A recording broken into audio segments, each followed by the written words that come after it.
Yeah, what I'll do is I'll start this kind of presentation and start giving you guys a little brief overview of who I am, how I came into this, and then kind of go through. We'll talk about the staff stacking as Artie's is mentioning, and I'm gonna go over some of the kind of like strategy of the dynamics, the business dynamics of running an architecture firm, as well as some leadership aids. So as we talk about staff stacking, leadership is absolutely management delegation and like transmission of knowledge is first and kind of foremost in terms of the how category of how to kind of make things work essentially. So to give you a little overview, a little bit about myself, I did graduate from environmental design at University of Colorado in Boulder, and I graduated in 2006. I was working and then started trying to find a job in architecture in about 2008. So my timing was absolutely terrible for that.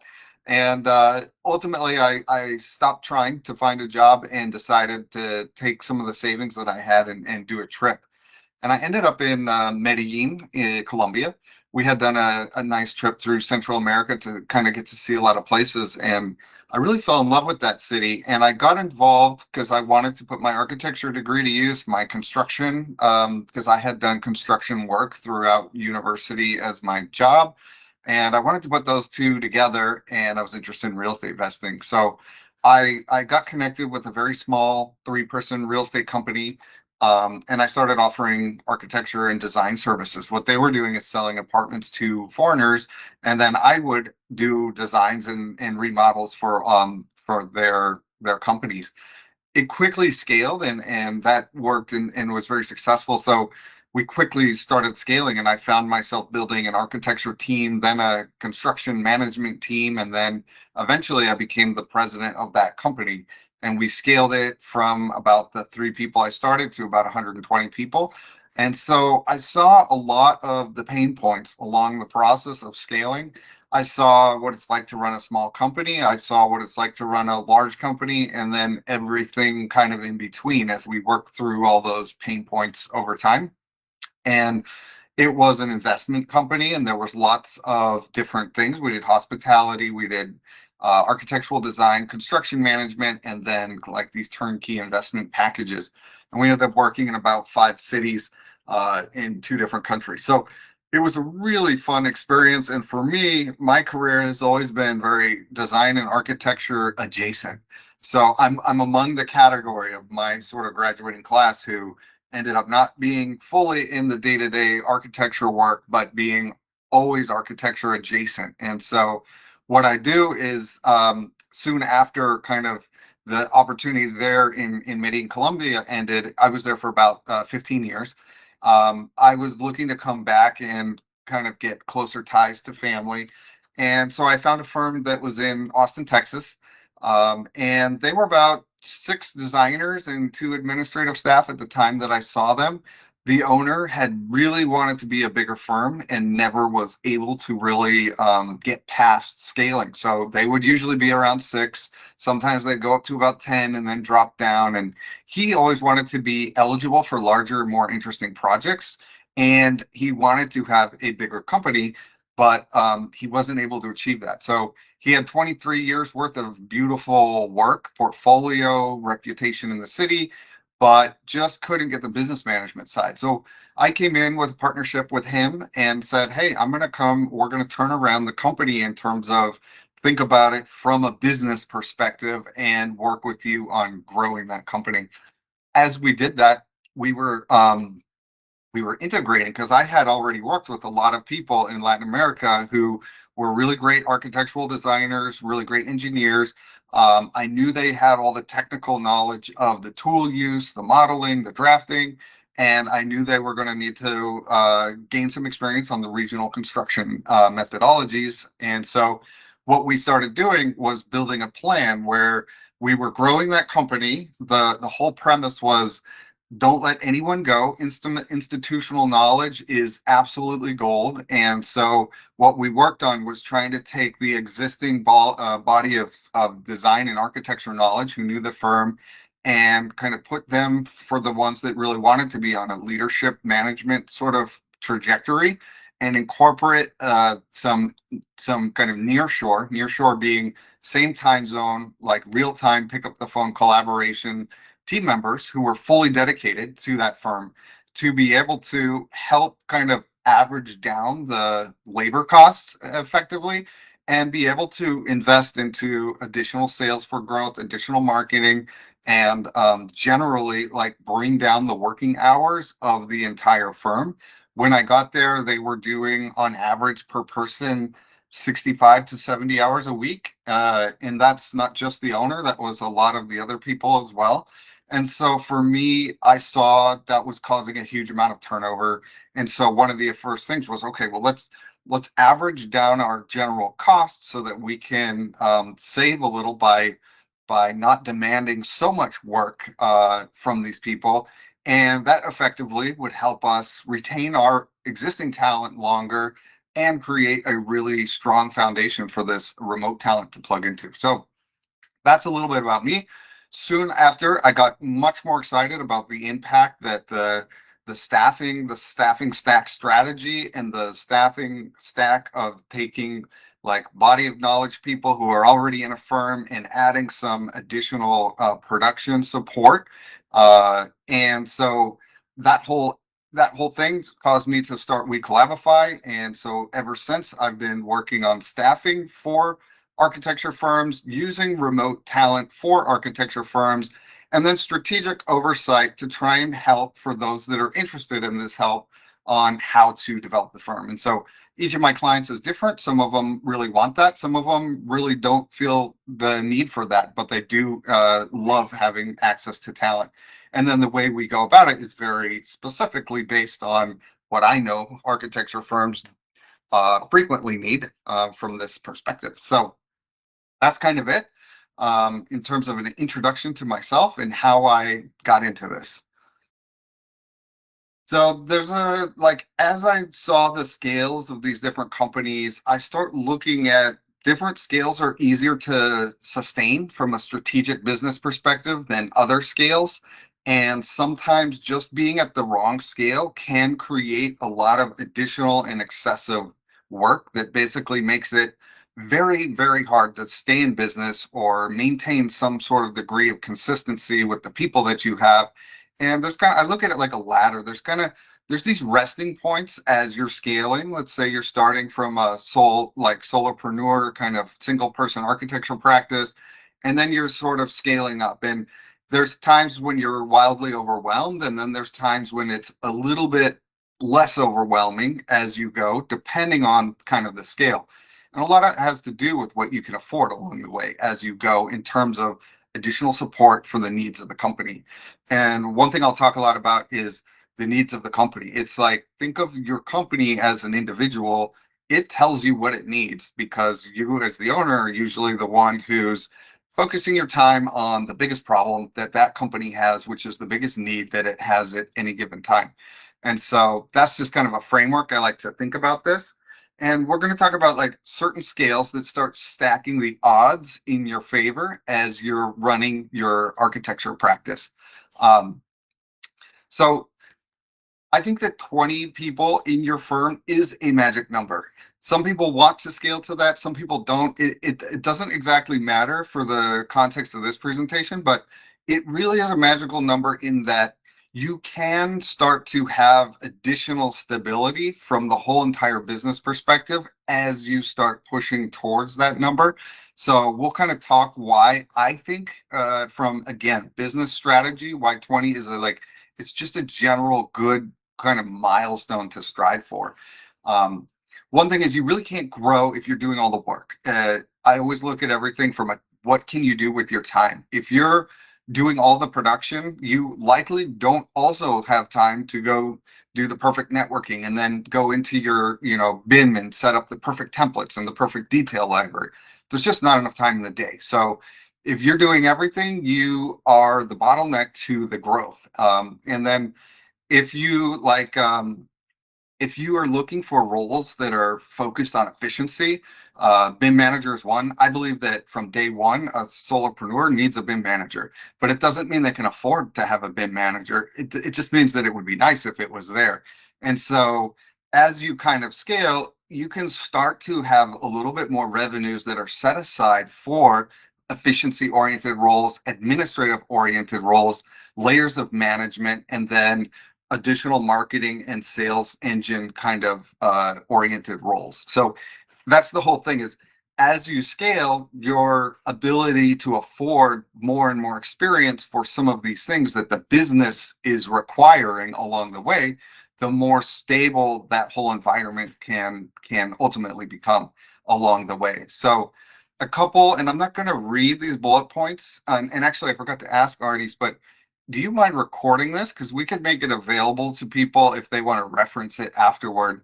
Um, and we will also make the slide deck available because I'm not going to go through every single bullet point, but I'm going to try and hit the main topics here. So structural limits of staying small.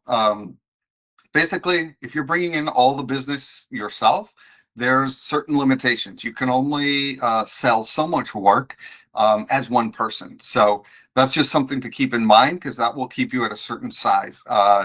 Project volume roller coasters is usually the biggest issue that the industry sees, where you land some big projects, you ramp up, you start really just focusing in on production, and then you haven't sold the next batch of projects to keep that larger team busy. So that causes you to have a shrink cycle where you have to turn people over.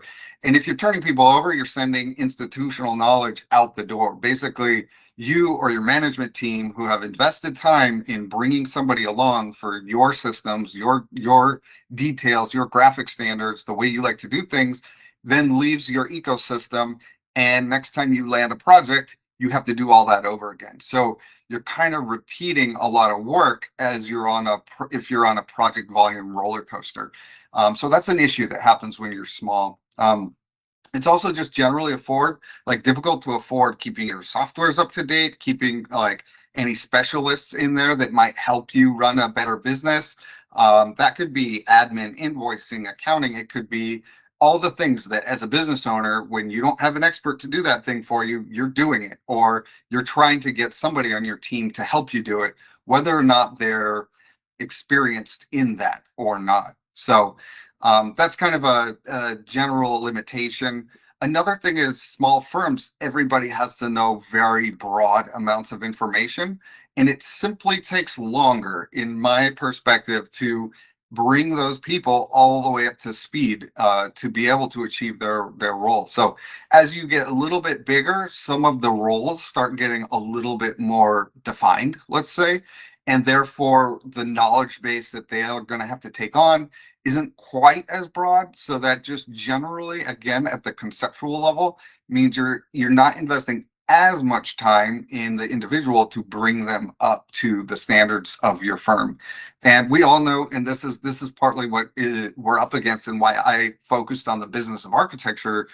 We come out of university, we think we're great, and then you go to the job and you're like, wow, I don't know any of the technical side of what I was supposed to be learning. And so basically, the onus is on all these firm owners to be teaching that. And therefore, because you're always teaching and you're always going to be teaching, it's like an environment that's very time consuming to bring people up and bring them along. So those are some of the structural limitations that you face as these smaller firms. Some of the benefits, let's just say, if you're going to choose for scale to be a goal for you, is let's talk about exitability. In terms of resale of your firm, a lot of people will spend their career, and if they haven't layered in the management, layered in a little bit of efficiency, layered in process procedures and like BIM organization, coordination, like processes and infrastructure, it's a lot harder to sell that firm. And a lot of firms just kind of dissolve them when they get to retirement age instead of actually selling it as an asset that's been like developed through an entire career. And so that I think is really, really an important point for why you might want to scale into something because it gives you more easy ability to transition that firm. Now, that might be to somebody who's already there that you guys are working with, or to somebody else who wants to buy the firm because they want to buy your book of relationships and the competency that you've built. But as it gets bigger, it gets a lot easier. And then also, you don't have to be involved for as long during a sale sort of situation. Layers of management is another one. If you have time to develop those layers of management, if you dedicate time to leadership, then your firm can function a lot more constructively with or without you in terms of a potential exit. And then also in terms of where do you put your focus? Like, what do you spend your time working on?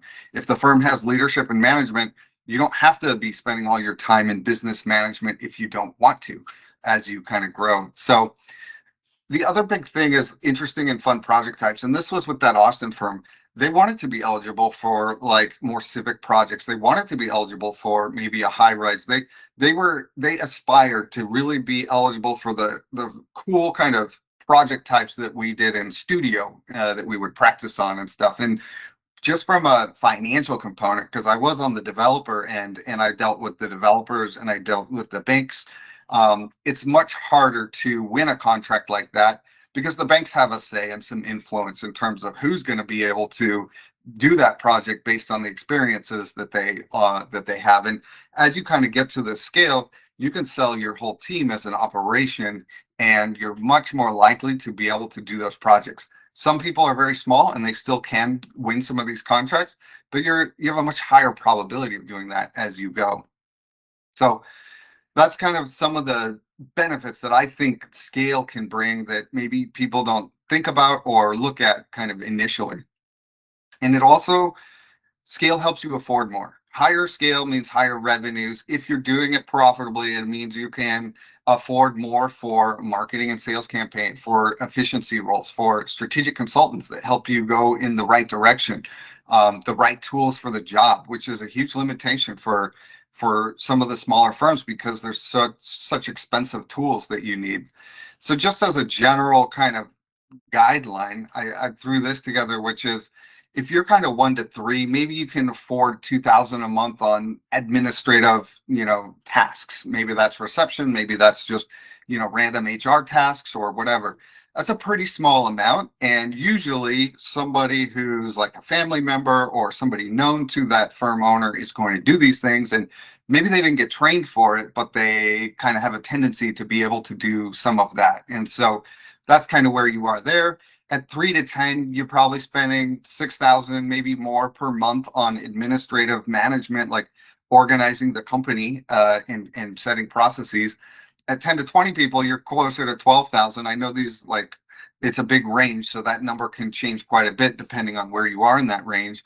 And then at 20 to 80, you're spending over 20,000 a month on just like, let's organize this whole company. Let's get all these processes, all of the things I know I want to do, which usually when I talk to firm owners, it's, oh, I know I need a details library, but I don't have time because we're always on billable work. Or I know I need to redo my templates, but I don't have time because we're always running for the next deadline. And so as you get a little bigger, you have a much larger budget where you can say, hey, I want this person to focus on the efficiency of the templates. I want this person to focus on all that admin stuff that I don't love doing. I didn't get into architecture to do that, but I do need it done because the business needs it. So the business generally needs all of these things. Any business does. Architecture business is no exception. And as your scale increases, you can start getting more qualified roles to do a better job at each one of these that are going to then help the business thrive more. And the more you can kind of get to this, the more strategic you can be about how you would like to interact with your own company. Because usually the architect owners, and I'll talk about this in a second, they get kind of brought along the business owner journey, and where they started in architecture and really loving that, if they're scaling and they're somewhere in between let's say 5 to 15, you're doing all admin work and you're managing the business, not because you want to or you got into business for that, but it's because you have to, and there's nobody else yet who's really capable for you to run a thing like that. So that's the premise between behind why I think scale is a really important conversation topic for how to set a business up in a very strategic way as you go. So this is something I recommend anyone do. I do it on my own in my business, but think about an audit. And I would seriously sit down and do this and say, okay, how much of my time do I currently spend in production? So anything that has to do with getting a project done to the client and delivered. Admin, which is anything inside the business, which is like coordinating between different people working within the business, and or accounting and bookkeeping and all that sort of stuff. And then sales. Sales would be any marketing efforts you're doing or anything you're doing to write proposals, win contracts, and bring new business in.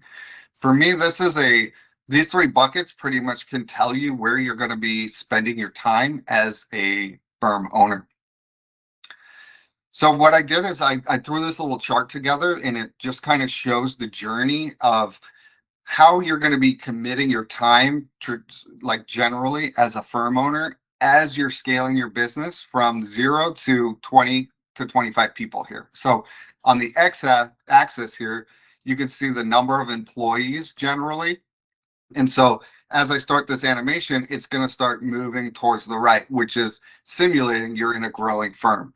And then the size of the circles for each of the admin, sales, and production is telling you how much of your time you're likely to be spending in each one of these buckets. So when you're just at the very beginning, let's say you're one, maybe two, maybe three people, you're generally, most of your time is going into production. Maybe you landed a client that's reoccurring, or you started your firm because you had a couple projects lined up. So you're not usually doing a lot of sales at that stage. And admin is very low. You have to do some general bookkeeping and stuff like that, but you're not doing HR. You're not coordinating communications between team members because you have such a low number of people. So the business does not yet demand that you spend time there. So as you go, this is how it looks as your business starts to scale. Your production time is starting to shrink. You can see your admin time is starting to grow, and your sales time actually does need to start to grow too. Right here, I think, is an interesting point. I paused it here at about 10 people, 8 to, let's say, 12. Generally the business demands a lot of administrative time. There's some chaos on who's doing quality assurance, quality control, who's making sure that we're hiring correctly. Did we get the right people in place? Did we not? And so this is where your business is basically demanding of you that you are going to spend a lot of your time on administrative tasks at this point. And it's usually before you can really afford a really great administrative layer or management layer of your company. Each company is a little bit different, but this is like generally what I see with the people that I speak with. Your sales efforts have gone up a little bit in order to keep 10 mouths fed and keep the size of that business going. Newer and bigger projects and a higher frequency of projects need to start coming in order to maintain that. Then as you keep going, you're scaling, you can see your production is now shrinking. And the reason is, at this point, you've got team members who are in charge of production. They're capable. They're doing quality assurance, quality control. Your time as the firm owner is going much more into sales and networking and driving new business. Because again, now you have like a much bigger business. You need a higher quantity of projects, and your admin time actually shrinks. So after 10, it starts shrinking traditionally because you basically can now afford a couple layers of the administrative oversight that helps manage the company. And that's why you're able to start kind of offloading that into whoever becomes that person in your company. And you keep growing, and a healthy way to do it, actually just jumped to the end accidentally, but a healthy way to do it is watch the sales is you're growing your sales time commitment over time. And that's affording you to land more projects and keep growing healthily. What often happens at around the 10 mark, and I think I forget the number, it's like 75 or 80% of all firms are 10 people or less. And I think it's because of this, where as you go from kind of smaller to 10 and then beyond, what often happens is instead of shrinking in production, the architect or the firm owner tries to keep doing what they were doing before that got them the success that they had, and that's staying heavily in production. And that basically means you can't spend that much time in sales.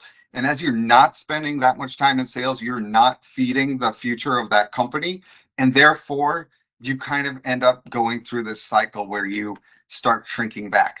You have to shrink back because you haven't sold what you need to keep the team size that you have going. Then you have to let some people go because the project cycles to the end. You don't have work for them.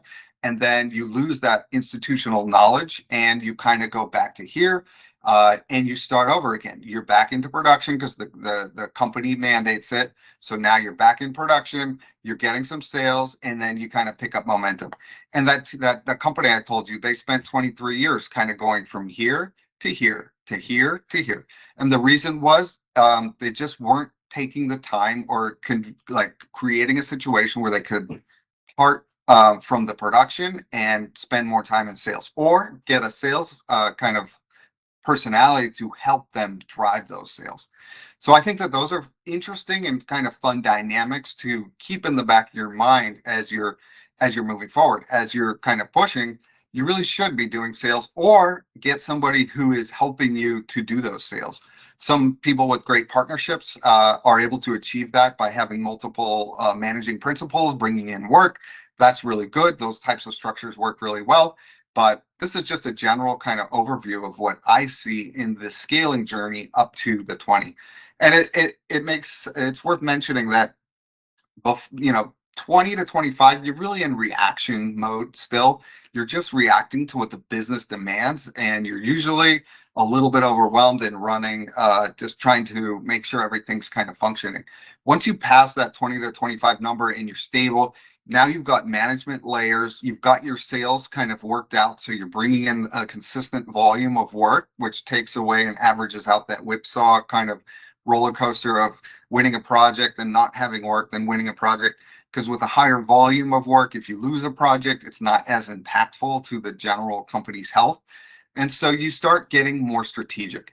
And usually, and for the people, if anyone's got a company that's over that 20-25 range, now you can look at the same thing, but from your director's perspective. So if you have a director of multifamily, they might be going through similar scaling pains that we're showing in these kind of smaller general companies. So I enjoy kind of that component. So what we did with that firm in Austin and what I do with a lot of the clients is we try and set a scaling strategy with these nearshore teammates to average down the risk that's inherent in the journey of growing that architecture firm by averaging down your biggest expense, which is labor. Usually it's 70 to 80% of all of your expenses are going to be going into labor. So when you scale and grow with additional nearshore remote talent that are averaging down your production costs, it really helps you be able to then either invest into, let's say it's admin because that's what's overwhelming you, or let's say it's sales because that's what's the problem, or let's say it's actually having a reasonable livable wage that you're able to take consistently money out of the business without having up cycles and down cycles. So all of that is what we're trying to do, is sort of average down that cost. The other thing is it allows you to have access to more experience sooner in that growth journey. So BIM manager, I'm going to come back on that one because that's huge. Everyone wants one. Everyone should want one, I think, because usually what I look at the BIM manager is, how efficient are we in Revit? How efficient are we in the way that we're doing our drafting? How efficient are we in ArchiCAD? Whatever the tools that you're using, how well are you guys using those tools? And when you're running deadline to deadline, it's hard to be efficient. You usually know you want to be more efficient or do this thing that's going to help you, but you really can't because you're on the kind of run to the next deadline. That deadline comes, you have the presentation, then you're on the run to the next deadline. So there's not a lot of time for this. If there's more profitability in the firm, it allows you to invest more into some of those roles that allow you to have a more stable kind of overall company. And then the way that it works, and this goes to the sort of staff stacking, is And this is what we did is there was a lot of production roles when I came into the company in Austin. And what we did is we worked on them, the ones who really wanted to, which was 90% of them. We worked with them to get onto more of a management path, more of a leadership path, where they were getting production support. That production support would work well because the combined billing rates of those two, let's just say you're a solopreneur and your billing rate is $180 an hour, and you go in and you want to model everything. The issue is you're going to blow that budget right away because it's too high a number for you to be able to do all the work in that project. So as your team members who are production members start averaging down their production cost of the pair, then it ultimately helps the project stay much more on budget. They can also happen faster. And that really helps the firm continue to grow reputation and get to the end goal successfully, both from a quality perspective, because you're maintaining quality by kind of relying on the support of the knowledge that some of the people in your firm already have, while you're bringing up some of the production folks.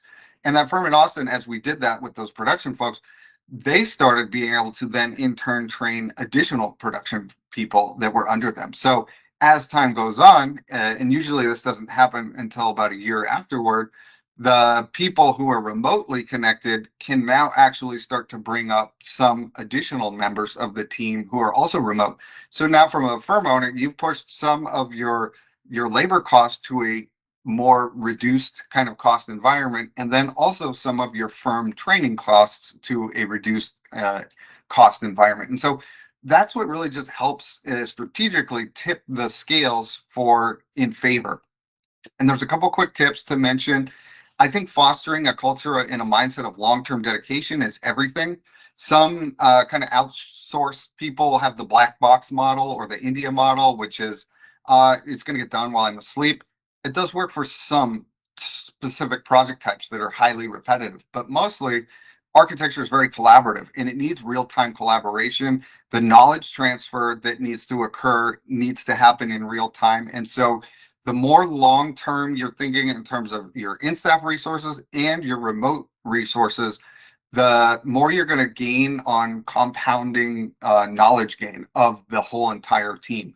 And that works like as the years goes on, that just really starts growing like, a hockey stick, or not exactly a hockey stick, but a compounding graph that gets better and better with time. And then another thing is growing towards a 50-50 nearshore remote office ratio, I think is good. This is not, I don't condone and don't think it can be successful unless, again, it's a specific project type to have all of your work offshore and remote and have just one person. There's bottlenecks. Client meetings is one of them. Site visits, another, especially if you're heavily involved in the CA process, material selection. Like there's a number of just in-person tasks that need to get done. And so I like that 50-50 as a general kind of rule of thumb to kind of keep in mind from a in-person to remote support staff stacking kind of strategy. So here's some things that you can think about nearshoring. Again, I'm going to go back to that firm that we worked on in Austin. But by the time we kind of grew them, we started at that 8, we got them up to 35 people. Of that 35, there were 20 in Austin, and there was 15 fully dedicated, full-time remote talent that were plugging in and completely integrated in their culture, in their standards, and in everything. And in addition to the production work, there was a lot of HR, so employee reviews, event scheduling, onboarding, kind of employee check-ins. All of that is a coordination thing, and so that can happen from nearshore talent. The administration, like invoicing, is one of the first things I would take off. I did it with my company. We did it with this other company. Tracking invoices, project tracking, accounting, time entry management to make sure your people are putting their time in, are using Monograph BQE Core, or what is the program that you're on. Like all of that stuff to try and help your staff have the tools to have better insights into their project along the way. That can be done with nearshore talent integration. Same with the production. This one's the obvious one. Everyone goes to the drafting, modeling, project budgeting, templates development, BIM audits, all these things. they can be helped and augmented by the nearshore talent as well as marketing and sales. So there's a lot of technical search engine optimization. There's now AI engine optimization. There's like the sales process, the structure, the proposal formats, like all of that can be systemized, standardized, and then implemented with these nearshore talents so that the people in the office ultimately have final say and drive the kind of management of it, but all of the behind the scenes can happen with collaborators who are working with you on a sort of fractional basis. So again, the whole concept is let's get access to these important things that are taking my time away from the things I would like to be doing, or my team's time away from the things that they could be doing, by getting some additional support before you traditionally would be able to afford that support if you're just doing the regular hiring. So think minimum viable scale, nearshore, and then fractional administrative tasks that are going to help save your time. Those are some of the big takeaways. When you're thinking about scale, and we're going to slightly change gears a little here, you cannot ignore fostering leadership. So we talked about bringing on your in-person staff to be on a leadership management delegation kind of journey. And I like to think of that as a muscle. It is not an innate skill. It is one that is learned over time and needs to be nurtured along the way. So I always look deeply into the leadership and how that is structured of each firm. So one thing I like is this, it's called Blanchard's situational leadership, and I've adapted it to architects specifically. And this is something that if anyone's interested, they can go in and they can take a course in Blanchard's situational leadership. It's a whole program that it's been developed. What I like about it is it just simplifies what's generally kind of complex, and people generally don't get specific training on this. But I think it's super helpful. The premise is this: at the top of this first chart, the circles, they're the leaders, and the leaders need to amend their leadership style into one of four different leadership styles, but based on who they're leading and what the level of development of that individual is. So the D1s, the at the bottom here, they're like interns. They're coming in, they're new. So their development level is at a level 1. They have low competence, but they're new to it. So they're going to need a lot of direction.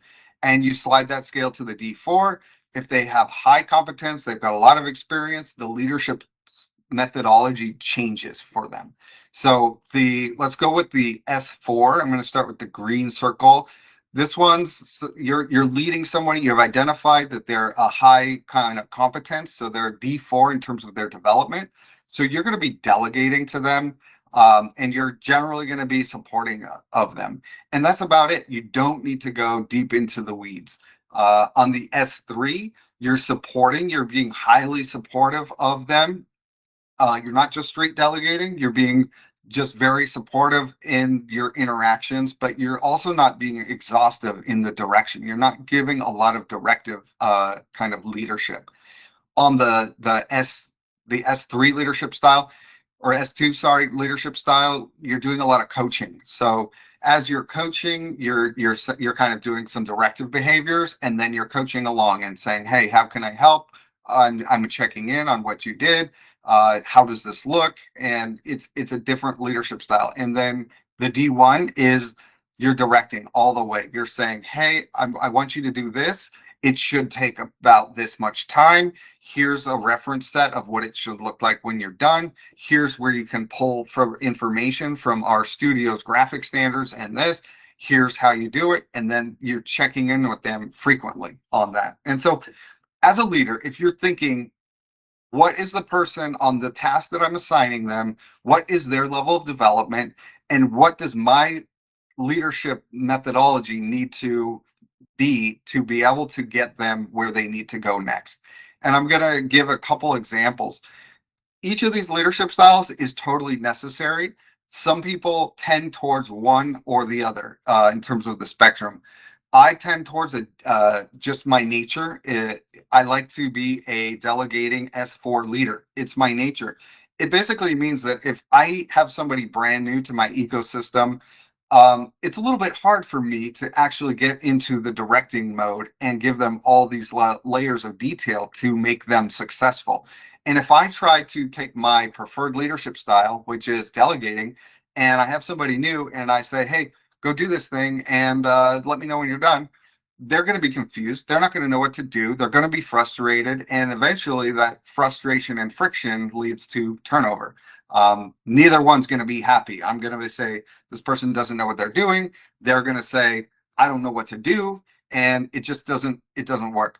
The same thing works in the other direction. So other managers that I've worked with, their leadership style is the S1, and they are going to tell you exactly what to do.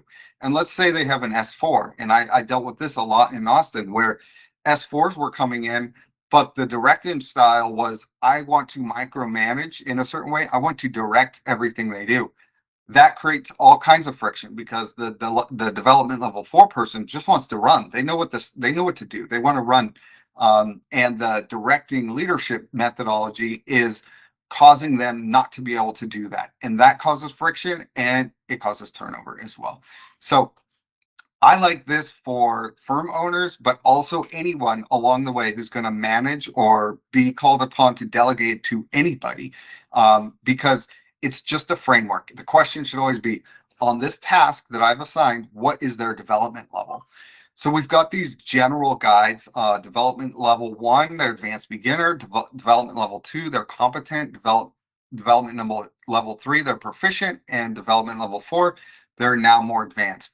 And you're matching as a leader your style to what you've identified to be their level of development.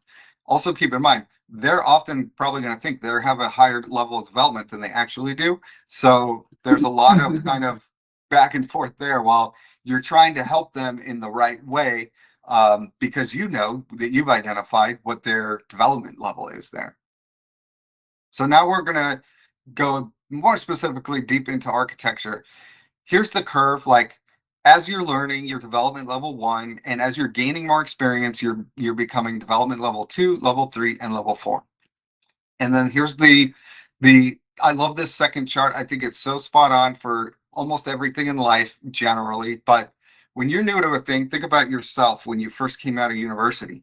I thought I was going to be totally proficient in everything architecture because I studied, I was, good in my studio, and so I was pretty convinced that I was going to be a killer designer when I first came out. Well, I spent the first amount of time realizing, oh crap, I don't know what I'm doing. I have no clue. Like, I didn't learn any of this. So the development level 1s, they have a very high level of confidence, but that's because they're ignorant to the actual problems that they have to solve daily. As they kind of come through that and start to realize, their confidence drops because they're like, okay, now I see what I have to do. And then their real kind of development starts. Same with starting a business. I think it's the same trajectory. You kind of rush in, you're pretty sure you're going to get it. You've been exposed to a certain amount of things, and then crap, I have to learn all this stuff I had no idea that I needed to learn, and that it's really complex and that it's important to learn. So I like to apply this to almost anything in life, really. So we're going to go into the specific roles in architecture. We'll focus on the production because that's the easiest for this. So tied to the AIA kind of standards, we have the emerging architectural professional. Generally, they're going to be at the development level 1 on a task by task basis. They might have some things they're better at and some things they're not. It depends on what they've been exposed to. Staff level 1 generally is a D2. Staff level 2 generally a D3, and staff level 3 a D4. So if you're taking on staff level 1, then you should be prepared to be coaching that person from a leadership perspective. And that means there's a lot of directive behavior and then a lot of supporting as well as you're coaching them through kind of what they're trying to do. So this little diagram, because we're architects and we're visually oriented, I try to keep this visual. But if you're a leader here, you're leading under either an S1, S2, S3, or S4. And these are the columns are the different roles. So intern beginner, they're always going to be D1. At the emerging architectural professional and level 1, They're generally going to have a mix of kind of D2 and some D1 as well. At the level 2, they're generally going to be at the development level 3. And as they go into architectural staff level 3 and licensed architects, they're really much more in the D4 range. So as you're leading each one, and if you're taking on a new talent and you're thinking about how am I stacking this staff, basically the length of these arrows is also kind of conceptually showing how much time commitment management is going to spend getting this person up to speed. And so, of course, this all makes sense. We've been through it, but I think it's helpful to see it and to help the new managers see it so that they don't try to delegate to a intern. Because delegation happens when you don't have time, when there's no time to explain and do all the directive behaviors, you're going to default to a kind of delegation system. And that's what creates kind of failures along the way. And then these are little guideposts in terms of team check-ins for the development level ones. Usually several meetings per day. You're going to check in on them. How's it going? How's it looking? Oh, got to correct this thing. You're going the wrong direction, that type of stuff. And then leadership, you're doing a teaching. You're basically, your leadership methodology here is just teaching. At the development level 2, typically 2 meetings per day is a good amount. You're going to set them in a direction, then you're going to check towards the end of the day, just kind of a pop in, see how they're doing. And usually here what you're doing at a leadership is you're confirming and correcting. You're confirming your assumptions so that they're on track to do what you told them to do, and then correcting, because they're always going to have issues along the way. At the level 3, 1 meeting a day is generally sufficient, and you're nurturing them and adding. So you're going to say, yes, this looks good. This looks good. Let's also do this, and let's add this to it. Like that would be great. And then at the delegation level, one meeting per week, and then you're going to rely upon them, and then you're going to review. As the licensed eye, you're always going to be catching issues for all of the development levels. But if you can rely on and review, it just means that you don't have to spend that much time interacting to get them to be producing at what you need them to produce. And so here we've broken for architecture into the core categories, and we use this for how we're reviewing people as well. But in the production category, there's design, there's like the modeling and the drafting, the deliverables, and then there's software and how efficient are they at using that software. So in the kind of beginning intern level, you're directing all across the board. At the emerging level, usually they've got a pretty good grasp on the tools that they're using. They're usually pretty good in the models, but there's still a lot of coaching to be done in terms of your graphic standards, the way you like things to be shown, the way the contractors are going to be able to read and understand what's being shown. So all that is likely to be happening here as you kind of do that. In the technical side, we break it up with your technical knowledge. Again, all these directive, like the orange and the red, you're really doing a lot of direction. And because architecture, there's so many details to learn, so many different materials, so many different ways to solve the same, wall section with different materials. You really are doing a lot of directive behavior all the way up through this, architectural staff level 2. And then as you get into the level 3, you're kind of converting to a little bit more of a supportive role. And at the licensed expert eye, that's when you can just delegate. Hey, I just need this wall to be done right, and I need you to choose the materials. Just get it done. That's the kind of how that can look. And then at the management layer, when you're like, can they control a budget? If you tell them that this is their budget, will they know what to do with it? You have to be highly directive at first, up through all the way through kind of level 1. You're still doing directive, but also coaching behaviors. And then as you get to level 2, level 3, you start changing your leadership methodology, because they will be expected to be able to manage to a budget, to a schedule. At the intern level or even the emerging level, if you ask them the budget time, they might tell you 2 hours, and it takes them, 8 hours later, they're going to get 1 hour worth of work done. That happens too. Like their knowledge of budget and schedule is often then being able to accurately predict how long a thing might ultimately take them.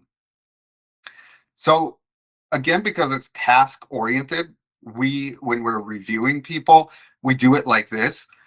This is an example of somebody who we did a review on, and this is what we do for screening to enter, because a lot of what we do too is expectation alignment. We want the people who are managing them to understand their level within a certain kind of bucket.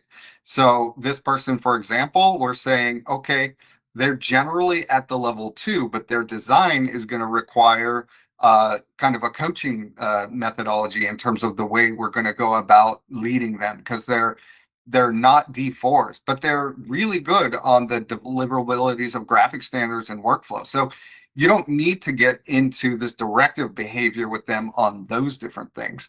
On this one, and this is a great example because it's fairly common, especially for people that we're placing, but also general staff, their code compliance knowledge usually lags behind the rest of the knowledge, because usually their managers are doing code compliance. So they haven't gained this exercise, this kind of skill set. And so firms that really want them to have this skill set, we work with those firms to say, hey, you really need to help them practice this skill set in order to be able to rely on it so that it's not sort of lagging behind. But even though this person's a level 2, as a manager, if I'm going to give them a code assignment, I'm going to put on my S1 kind of management hat and be highly directive. Here's where the code is. Here's what you need to look for. Here's some of the issues that we've had in the past that cannot be, recreated when you are developing this specific model.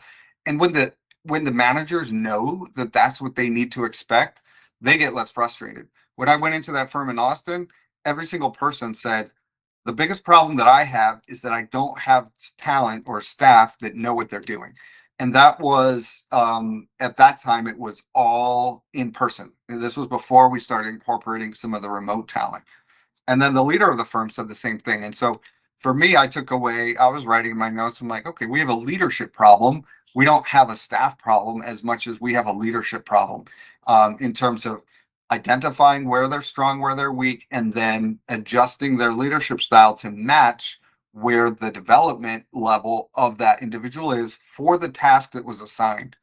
And one little thing you can get kind of bumped up on is, let's say you go and you hire a level 3, and your expectation is they're going to be a development level 4, but they don't know anything about your graphic standards or maybe the way you like to do things or your process. So you treat them as a D1, even though they're generally a level 3, as you're getting them to know your graphic standards, your systems, where to find stuff, and how to execute the work in accordance with the graphic standards of the firm. So again, we talked about this in the form of the roles and generalities, but then in architecture, you really have to get specific about it on the tasks that are being assigned to understand how to best lead that specific task that you're asking somebody to do. So what does this look like for us? When we do a pre-screen, this is what we send the clients, and we say, hey, this is where this person is. They are a level 2. They're lagging a little behind in code compliance, and they're a little bit further ahead in the drafting of deliverables and their technical knowledge. That's this person. And this is supposed to help then the management lead them well throughout these different categories. Then we just do this, which tells us, I always look at people like a Venn diagram. They've got a lot of experience, and it's not going to be the experience you need exactly. Hopefully there's as much overlap as possible, but we use this to understand, okay, what discipline experience have they had? What emphasis have they had? What project type experience have they had? Because a lot of whether they're going to be strong or weak in one of these areas depends on the projects they've been exposed to and the project cycles that they've carried through from start to finish, so that they understand the intricacies of that project cycle. So this is just a quick look into our back end, where we have what's called the launch pad. When we're doing our interview process, we're always screening people. And I think these roles are really important to know. And I work with the clients to try and understand, do you want a level 1, a level 2, a level 3, or emerging? Because the time demand is so different.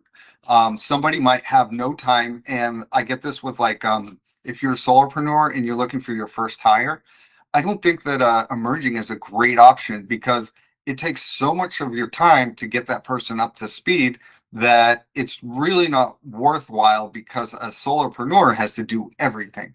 So I always recommend to them like a level 2. But in terms of the staffing stack, let's say you have a larger team, you've got a great level 2 who's working with you right now in your office. At the level 2, level 3, they should start being able to direct somebody under them. And so if I'm looking at a project and I'm trying to like stack that staff in the best way, I might have a level 3 who's in-house that already is part of the team, and I will match them with a level 2, or I mean a level 1 or an emerging, because I know that that's going to average down the costs quite a bit. But I also know that that level 3 on my own team is going to be spending some time getting those people up to speed, but also not too much time if I drop all the way down to intern, where then my staff level 3 that is on my team is going to be burdened by an excessive amount of directive leadership need in order to make that person successful. So these are just like frameworks, and the hope is that the general frameworks, and again, we'll make this presentation available if you guys are interested, but the hope is that these frameworks help management on your team or yourself understand and like quantify what are my needs specifically in terms of level. How can I sort of stack these levels well so that the project is still going to be accurate, still going to be good, but I'm not burning my $180 an hour on every single hour that that project is going to take. So that those are just some of the things of how these things can sort of help. So one thing that we'll do, and we're going to just kind of chat. Artie's going to tell us a little bit about like in the weeds, kind of how it goes on the day to day. But if you guys are interested, because every firm's different, every firm has a different set of circumstances.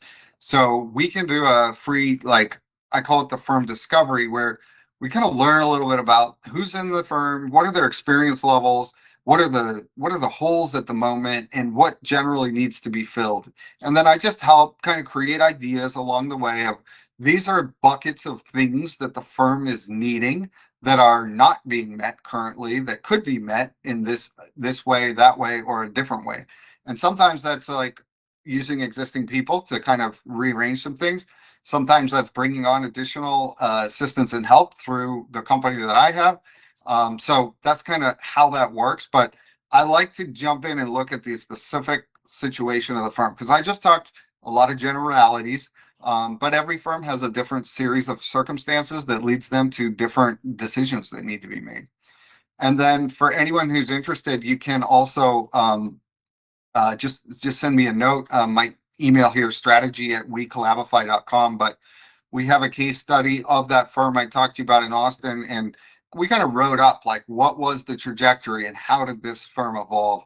And then I also wrote an ebook called The Secrets to A&A Offshoring Success that really talks about some of the best practices in how to make this successful for architects specifically, who have two big things. One, very collaborative, and we're trying to emulate that open studio environment. And then two, the fact that there's so much knowledge transfer in this profession that has to go on. That's a whole structure that needs to be well nurtured, both in the actual office, which a lot of people are already very good at, and then as remote team members are brought in to make sure that they have a high probability of success with that firm.